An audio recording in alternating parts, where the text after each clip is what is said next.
Assalamualaikum warahmatullahi wabarakatuh. Waalaikumsalam warahmatullahi wabarakatuh. Hai teman-teman. Hai.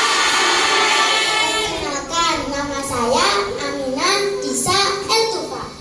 Berdirinya Aminah di sini ingin menceritakan sebuah kisah tentang perjalanan Nabi Muhammad SAW sewaktu malam dari Masjidil Haram ke Masjidil Aqsa dan naiknya Nabi dari Masjidil Aqsa menuju Sidratul Muntaha yang disebut peristiwa Isra Mi'raj. Teman-teman TPQ, teman-teman santri, sama ibu-ibu yang cantik, tahu nggak kapan terjadinya Isra Mi'raj itu? Peristiwa Isra Mi'raj itu terjadi pada tanggal 27 Rajab tahun 10 kenabian. Sebelum Aminah menceritakan kisah tentang Isra Mi'raj, Aminah mau nyanyiin satu syair tentang Isra Mi'raj. Teman-teman yang tahu syairnya ikut nyanyi ya. 27 Rajab Nabi Muhammad Isra dari Masjidil Haram ke Masjidil Aqsa. Allah tunjukkan tanda-tanda kebesarannya untuk tamsilan umat Islam sedunia. Maafin ya, suara Aminah fales. Kita lanjut ceritanya. Jadi dahulu sebelum peristiwa Isra Mi'raj itu terjadi, ada beberapa peristiwa yang menyebabkan terjadinya Isra Mi'raj. Peristiwa-peristiwa tersebut adalah yang pertama, terjadinya peristiwa Amul Husni. Hadirin tahu nggak Amul Husni itu apa? Amul Husni ialah tahun kesedihan, di mana pada tahun tersebut Nabi Muhammad ditinggalkan oleh dua orang yang sangat beliau cintai dan sangat beliau sayangi. Beliau adalah pamannya Abu Thalib dan istrinya Siti Khadijah. Kemudian yang kedua, terjadinya pertengkaran antara langit dan bumi, di mana keduanya saling mengunggulkan keistimewaannya. Bumi berkata, "Hei langit, aku sangat beruntung karena di tanahku semua manusia dan makhluk bumi beribadah kepada Allah tanpa henti. Sedangkan kamu punya apa wahai langit?" Langit pun menjawab, "Jangan sombong bumi, di langit juga ada matahari yang bersinar menyinari bumi. Cahayanya yang indah terang."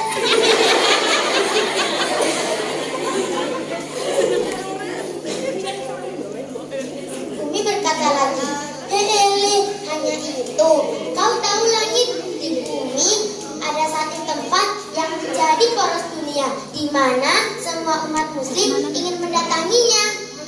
Langit pun menjawab, "Apa itu?" Dan bumi pun berkata, "Ka'bah." Langit berkata lagi, "Jangan sombong bumi, di langit juga ada tempat yang sesak dengan para malaikat, di mana mereka berkumpul di sana untuk menyembah Allah, namanya Baitul Ma'mur." Nah, dan langit pun dan bumi pun berkata, "Aku masih ada satu lagi yang pasti kamu tidak punya yang ini." Langit bertanya, "Apa itu?" Dan bumi pun menjawab, "Di bumi ada satu makhluk yang paling Allah cintai dan paling Allah sayangi. Beliau adalah Nabi Muhammad SAW." Kemudian langit pun menangis terseduh-seduh dan meminta kepada Allah untuk mendatangkan kekasihnya Nabi Muhammad ke langit. Lalu peristiwa yang ketiga yang menyebabkan Isra Mi'raj adalah kegalauannya Buraq. Hadirin tahu nggak Buraq itu apa? Nggak tahu ya? Buraq atau al-barqu yang berarti kilat adalah salah satu spesies dari hewan di surga yang tubuhnya lebih tinggi daripada keledai dan lebih rendah daripada bihun. Dia mempunyai kulit yang putih, sayapnya lebar, dan dia bisa bisa melesat secepat kilat, lebih cepat dari kapal jet tercepat di dunia. Wush.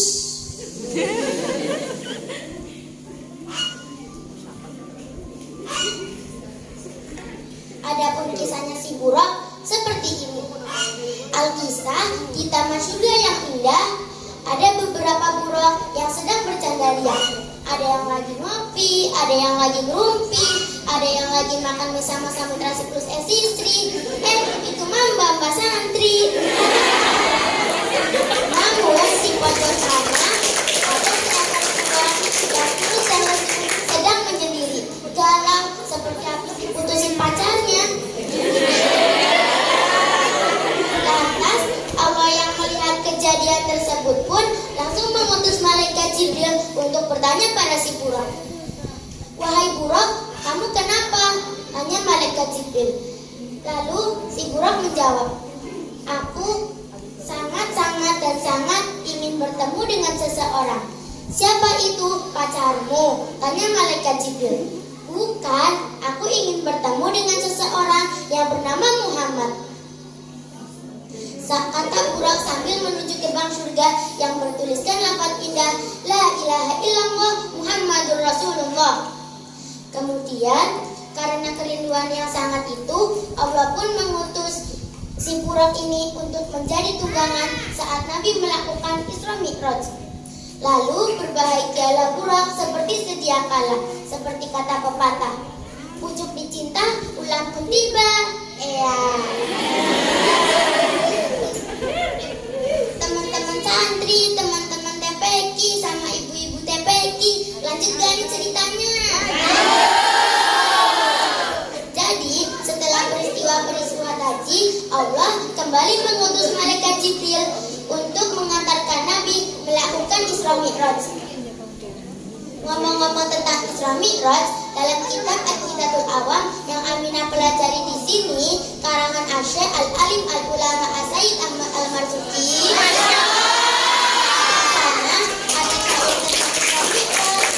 Teman-teman yang tahu syairnya ikut nyanyi ya. Oke.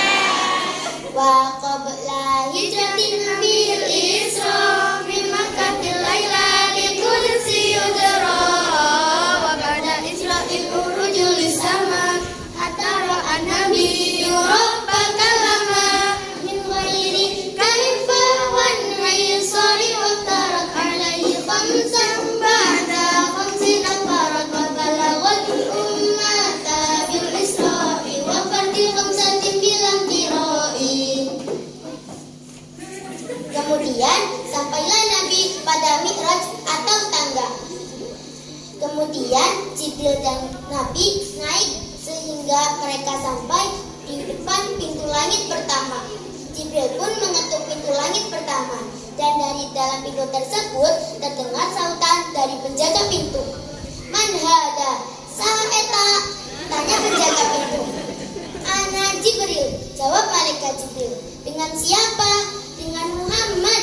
Dan apakah dia telah diutus? Ya, dia telah diutus untuk menemui Tuhannya. Lalu terbukalah pintu langit pertama dan dijumpainya Nabi Adam alaihissalam. Di langit kedua, Nabi Muhammad bertemu dengan Nabi Yusuf. Di langit kedua, Nabi Muhammad bertemu dengan Nabi Isa alaihissalam dan Nabi Yahya alaihissalam.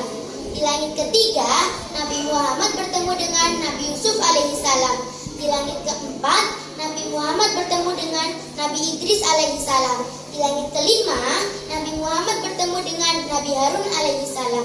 Dan di langit keenam, Nabi Muhammad bertemu dengan Nabi Musa alaihissalam. Lalu di langit ketujuh, Nabi Muhammad bertemu dengan Khalilullah, yaitu Nabi Ibrahim alaihissalam. Kemudian Nabi pun menuju ke Baitul Maqmur sebelum menuju ke Sidratul Muntaha. Dan disitulah malaikat Jibril berhenti untuk mengantarkan Nabi, karena tak ada satupun makhluk yang dapat masuk ke dalam Sidratul Muntaha kecuali hanya Nabi Muhammad Shallallahu Alaihi Wasallam. Dan Nabi pun naik ke dalam Sidratul Muntaha. Nabi pun melihat zatnya Allah secara langsung. Dan saat itu juga Nabi Muhammad langsung bersujud. Kemudian terjadilah perbincangan di antaranya. Hingga akhirnya Nabi pulang dengan membawa oleh-oleh untuknya dan untuk kaumnya. Ayo tebak oleh-olehnya apa? Oleh-oleh tersebut dapat dirasakan oleh umat Nabi Muhammad hingga sekarang. Oleh-oleh tersebut berupa sholat 50 waktu dalam seharinya. Kemudian Nabi pun bertemu dengan Nabi Musa alaihissalam. Dan Nabi Musa pun bertanya, "Wahai Muhammad, apa yang kau bawa setelah bertemu dengan Tuhan?" Nabi Muhammad menjawab, "Aku diberi oleh-oleh untukku dan umatku berupa sholat 50 waktu dalam seharinya." Nabi Musa pun terkejut dan berkata, "Hah? 50 waktu? Wahai Muhammad, kembalilah engkau kepada Tuhanmu dan mintalah keringanan kepadanya." Nabi Muhammad pun naik kembali, dan sekembalinya Nabi Musa alaihissalam kembali bertanya, "Bagaimana Muhammad?" Dan Nabi Muhammad pun jawab, "Allah kurangi 5. "Hah? Hanya 5? 5 itu belum terasa bagi umatmu." Kemudian Nabi Muhammad naik lagi dan turun lagi, sehingga kejadian itu terulang sampai 9 kali, hingga akhirnya sholat pun hanya menjadi 5 waktu. Seperti itulah kisah Isra Mi'raj yang Nabi alami, yang menghadiahkan kita sholat yang sebenarnya 50 waktu, ini menjadi 5 waktu. Maka dari itu, kita sebagai umat Nabi Muhammad harus bersyukur karena tak jadi sholat 50 waktu dalam seharinya. Masya Allah sekali, bukan? Malah seharusnya kita harus bersyukur karena gak jadi sholat 50 waktu dalam seharinya. Bayangin aja kalau kita sholat 50 waktu dalam seharinya, baru selesai makan, baru selesai sholat, mau makan, udah adzan aja. Baru selesai sholat, mau nonton TV, udah adzan lagi. Semuanya jadi gak sempet deh. Gak sempet makan, gak sempet minum, gak sempet nonton TV, gak sempet ngobrol, gak sempet selfie, gak sempet ngopi, apalagi ngabarin doi.